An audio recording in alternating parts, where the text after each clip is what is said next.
Okay, so we're going to move on to a new topic, and it's one of the kind of fundamental concepts that you'll find in any groundwater course, and it's something called Darcy's Law. Darcy's Law refers to how fluids and gases move through porous material, and it's based on a series of experiments by a scientist named Darcy. But before we get to that, there's a couple of terms that are worth introducing to you at this point. So we're going to look at something called the hydraulic conductivity of earth materials. Hydraulic conductivity is kind of a word we use in place of permeability. It talks about how easily water moves through rocks and soils. The first quantity that's worth talking about is something called specific yield. And it's a pretty simple definition and really says a lot about how a rock responds to having water in it. So specific yield is the ratio of the volume of water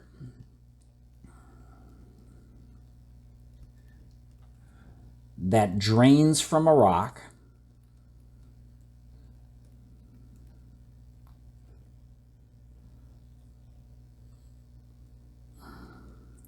in response to gravity.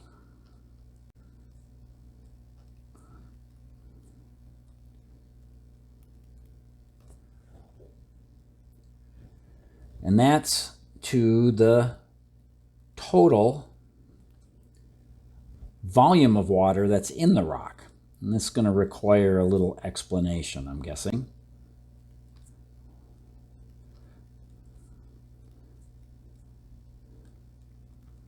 So let me give you some values, and then we'll talk about what that definition actually means. So this is usually expressed as a ratio or as a percentage. So I'm going to put down some common rock types here. We've got clay, silt, fine sand,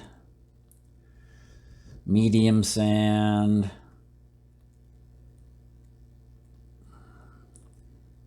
so these are going to be loose earth materials at first, coarse sand, and finally gravel.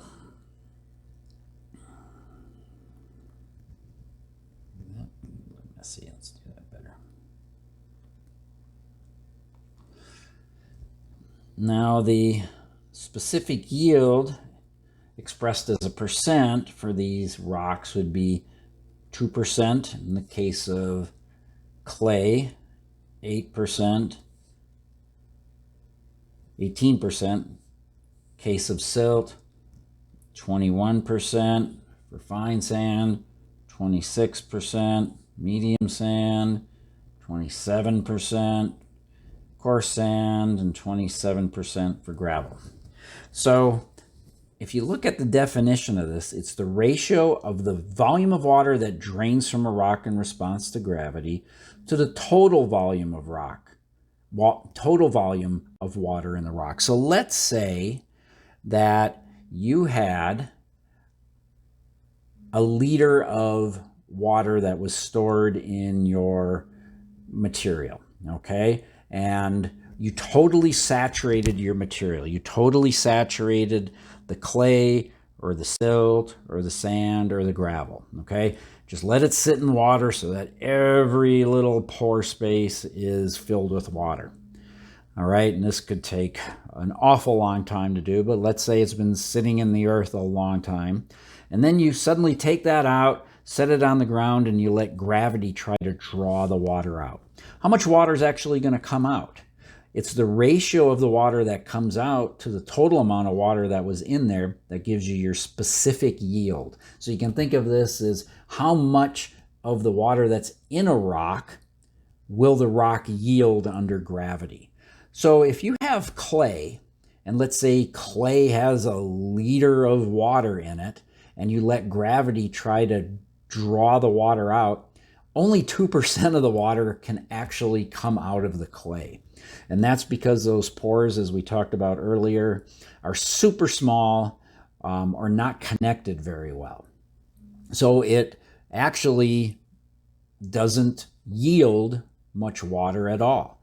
Now, if you up the grain size just a little bit to silt, now suddenly the pores are a little bit bigger because the grains are a little bit bigger, and water can move more efficiently out of it.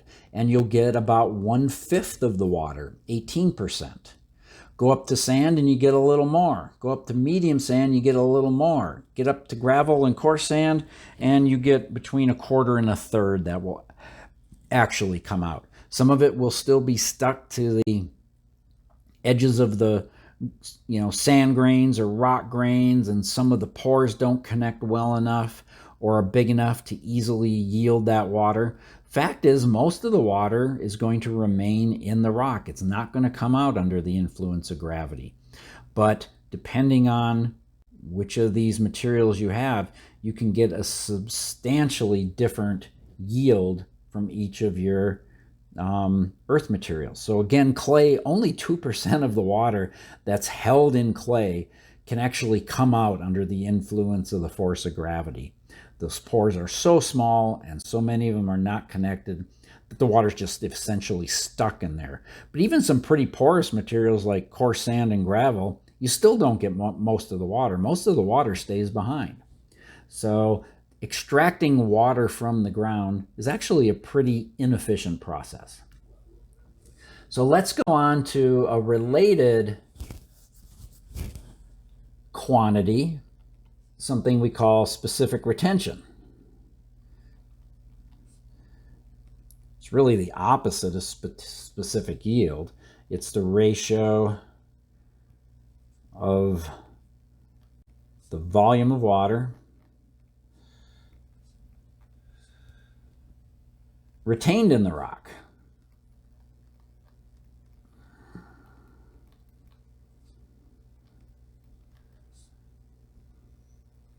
compared to the total volume of water in the rock.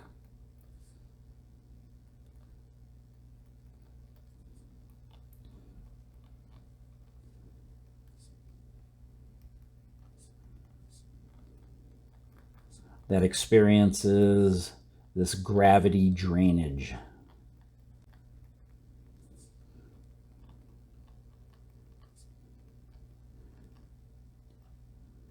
So basically, you can think of specific retention, SR, plus your specific yield as equaling your total porosity.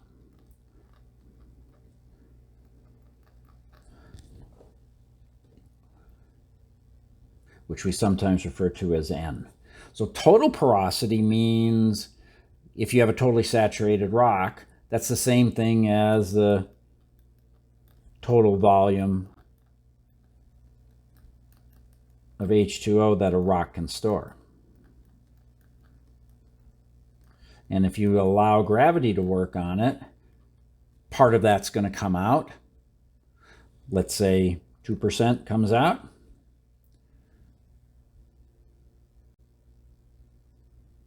And some of it gets left behind. In the case of clay, 98% remains behind.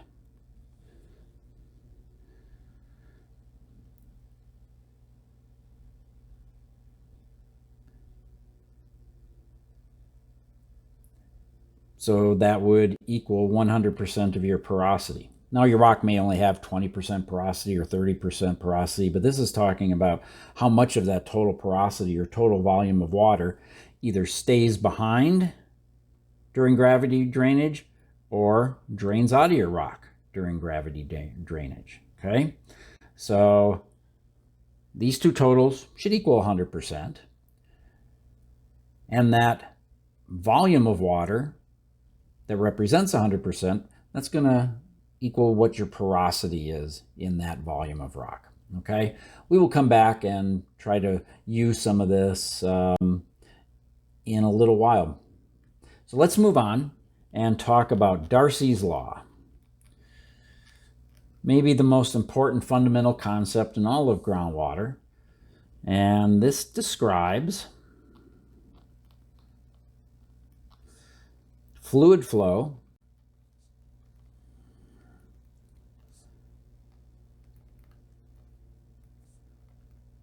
through a porous medium.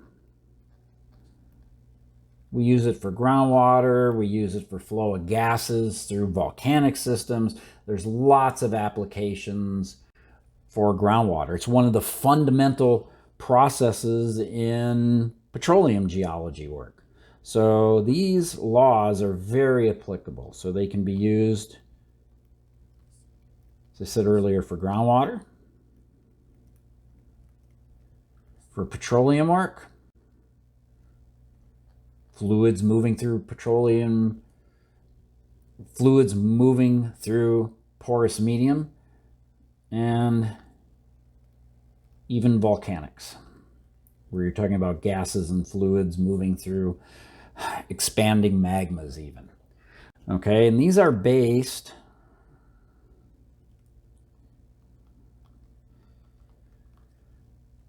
on experiments that date back to the 1800s.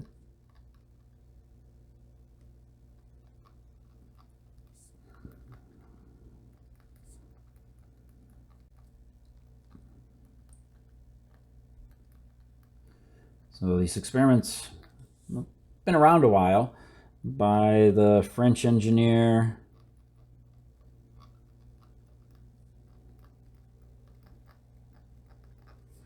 Henry Darcy.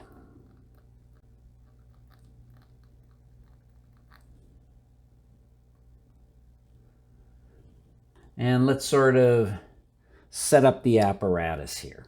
So it's going to be basically, he filled a tube with sand and other porous materials.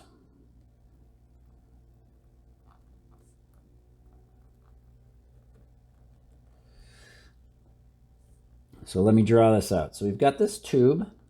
Let me do that a little differently. Didn't quite make this right. All right, so he has a tube. And at the top of the tube, in a couple of places, are little areas where water is allowed us to rise up, okay? So let's make our tube here filled with, in this case, you can envision it being sand. Okay, so here's a tube filled with sand. And he's going to pump in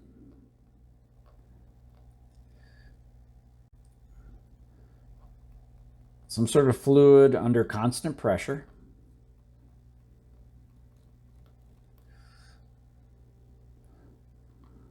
And then again, this is a tube filled with sand or other pores. And if you're pumping water in, you're going to have water coming out. That flow rate out is Q. Q is what we usually use in hydrology to define a flow rate. So this is a volume of water. You can think of it as a cubic feet per second of water coming out of one end. And what he noticed is that the water in these little side ports rose to different levels depending on how far down the tube you are. So this is, let's call this H1 and H2, okay? So again, this is under constant pressure. You pump water in one end under constant pressure. Water will come out at a constant flow rate out the other, and then water will rise out of these side ports to different levels depending on what's in the material, how far apart those two little tubes are, and what your flow rate is. So here are some observations that Darcy noticed. Darcy noticed that Q, the amount of water that was coming out of the other end, was related to several different things. Not surprisingly, the nature of the porous material.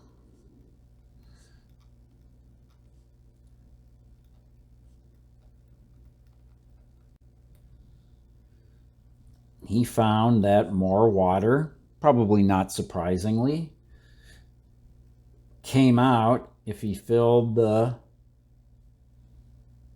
tube with sand than if he filled it with clay. Remember, he's pumping it in on one side under constant pressure, and he's seeing how much water is coming out the other side given that pressure. And given a single pressure, water was able to move more efficiently through the sand than clay. Again, that's probably not a great surprise. He also found that Q was related to the length of the tube.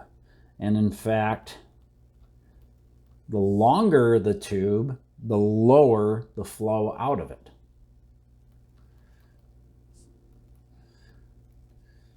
So Q was inversely proportional to the length of the tube.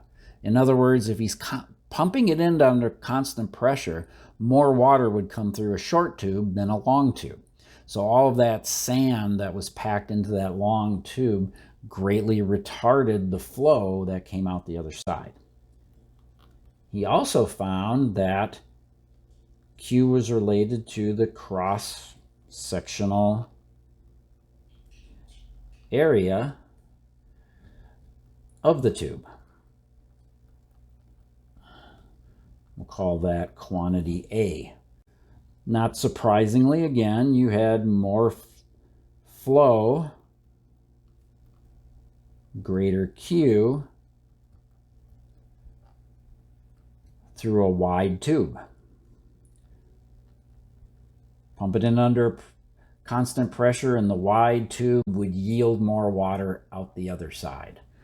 Now, none of those is probably surprising if you're thinking about it and trying to think through.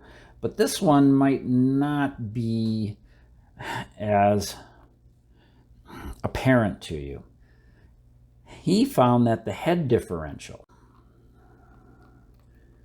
the difference in height between the rise of the water in those little side ports, basically H1 minus H2, he found that if the pressure differential was high, H1 minus H2 is high, then Q was also high. And if there was no difference, if H1 minus H2, if they're the same height, if there's no pressure differential, then there's no flow. Then Q equals 0. So basically it's showing that you have to have a pressure differential. You have to have unequal pressure on one side of the tube over other in order to make the water flow.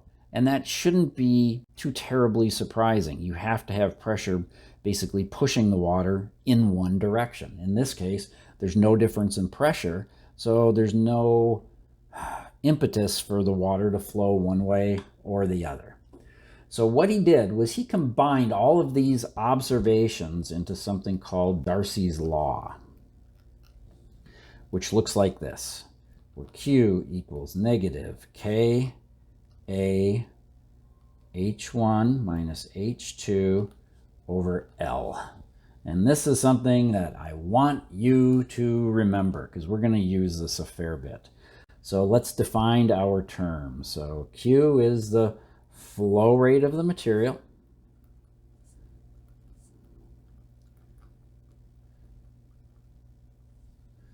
Typically, we measure in cubic feet per second or cubic meters per second.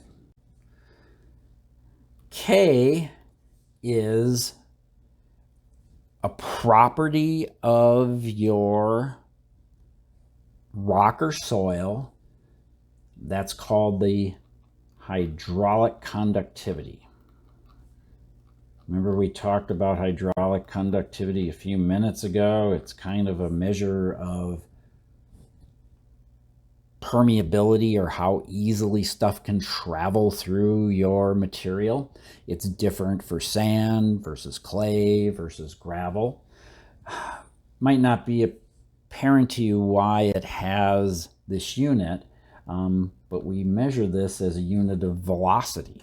So you can think of hydraulic conductivity as how fast can a material move through a porous medium based on the porosity and permeability. In other words, sand will have a higher hydraulic conductivity than clay. Material will move faster through sand than it will for clay. The negative sign, remember it has a, point it out here, has a little negative sign. This is something that's typically done in engineering work. This won't be probably the first time you run across this in science, but negative sign simply refers to the direction. Not that it has like a negative speed or something. So it's direction, not quantity. And the way to the way to think about this is that water moves in the direction of decreased head or decreased pressure. Think of it this way. Stuff moves from high pressure to low pressure. So hydraulic conductivity, the negative simply means that it's moving towards the low pressure area. That's all the negative really means. So moves in a direction of decreased head or pressure.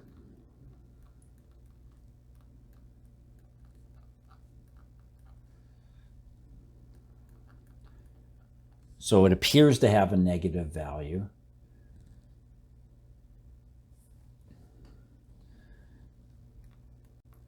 In groundwater work, we typically drop the negative sign. So it's not uncommon to see that just go away. It simply means direction. And in groundwater, we already know that it's flowing from high pressure to low pressure. So lots of groundwater geologists will simply ignore that negative. So remember, the negative has to do with direction, not quantity. A is the cross-sectional area of the tube, or if we apply it to nature, it would be the cross-sectional area of your aquifer. And that's an area, so it's a meters or feet squared designation. This last quantity is something that's pretty important. H1, H2 over L. This is what we call the hydraulic gradient. It's something you're going to use a lot.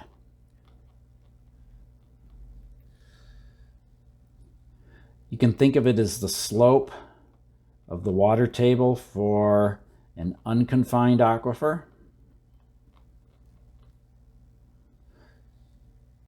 or the slope of the potentiometric surface for a confined aquifer.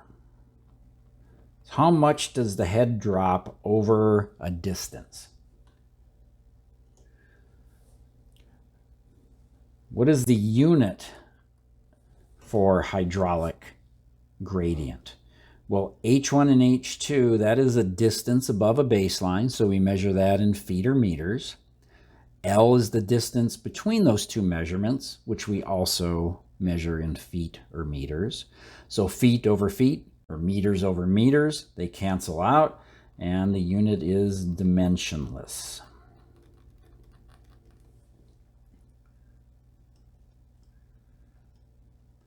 Okay, so we're going to spend a minute and talk about K. So let's go over and talk about K, hydraulic conductivity. So hydraulic conductivity is how easily water flows through your medium, whether it's sand, gravel, clay, rock, whatever. So K equals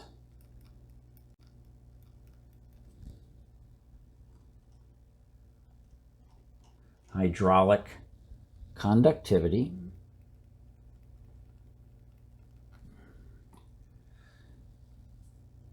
and again it's a function of the porous medium.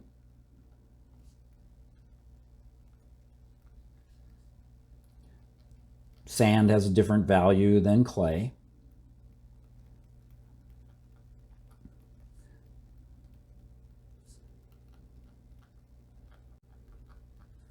But it also has to do with the fluid that's going through there. Petroleum will move differently through sand than water will move through sand.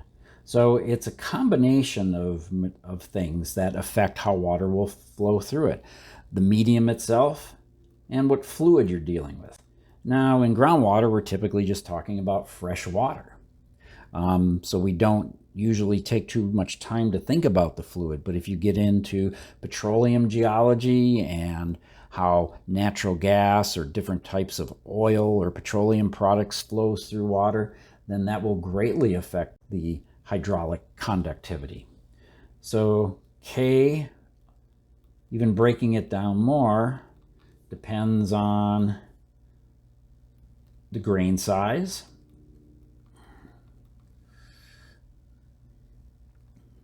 Let's just call that D. As D increases, think about it, as your grain size gets bigger, what should happen to your conductivity or your ability of material to flow through it? Well, as the grains get bigger, remember the pores get bigger and the connectedness of the pores get better.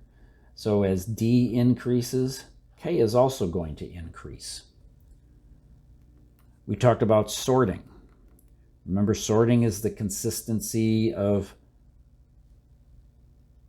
grain size in a rock. If everything's the same size, then no smaller particles can fill in your pore space. So if you have well-sorted material, that means you have consistent grain sizes. That means you don't have small material filling in the pores. That's also going to make your hydraulic conductivity greater. Compaction.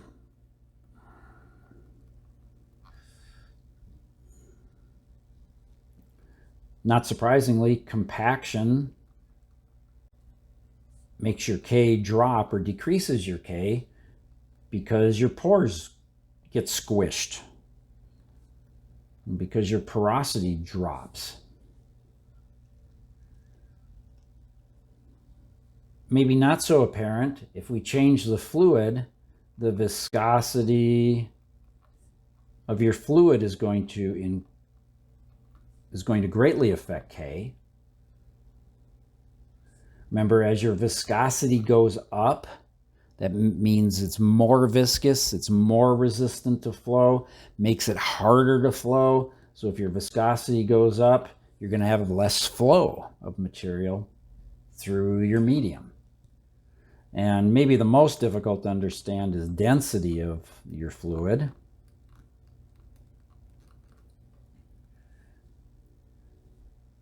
And I think I can give you an example. So as your density increases, as it turns out, your K increases as well. And let me sort of draw you a picture on the next slide here to show you why that is. So let's have a surface. Okay, here's our surface. And over here, let's put a really dense fluid, dense heavy fluid. And then over here, we're going to have a less dense fluid. And now gravity is going to pull on this. Which fluid is going to move into the same type of ground quicker? Well, the dense fluid has more mass, so it's going to be attracted more by gravity. So it's probably going to flow in much faster than the less dense material. Final thing I will leave you with, and we're going to come back next week and sort of redo this quick. So again, I like repeating concepts, give you an introduction, then follow up a week later. Darcy discovered through more experiments that his laws only held if flow was laminar and not turbulent. Laminar means that flow is kind of equal and parallel within your medium, but if it's turbulent, then you get all these sort of convoluted flow paths which disrupt the flow and make his laws invalid. So this is something we're actually going to come back to, but just remember Darcy's law only is valid if the fluid's flowing in a laminar fashion.